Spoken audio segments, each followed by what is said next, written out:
10 yil davomida licheni oldingizmi? Yo'q. Mana licheni olmagan. Umuman ishini olmadim. Umuman licheni olmagan. O'zi yaxshi bo'ladi deb yurgan mana licheni bo'ldi. Endi hozirga kelib bo'yni bor, son suyagini. Bo'yni va boshchasi bor. Endi 10 yildan beri kasal, lekin davolanmadi. Endi nima bo'lyapti? Son suyagi. Mana bu bo'yni. Boshchasi yo'q. Yo'qolib ketgan boshchasi. Yo'q, ikki tomonda bo'yni suyagi bor. Tog'ay qismida mana yo'qolib ketganda suyak bir-birini ichiga. Buni mana 100% operatsiyaga mana показания.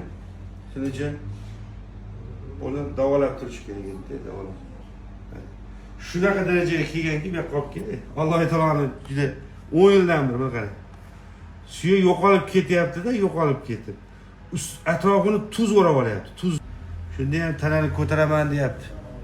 Inson juda kuchli mavjudotda bu.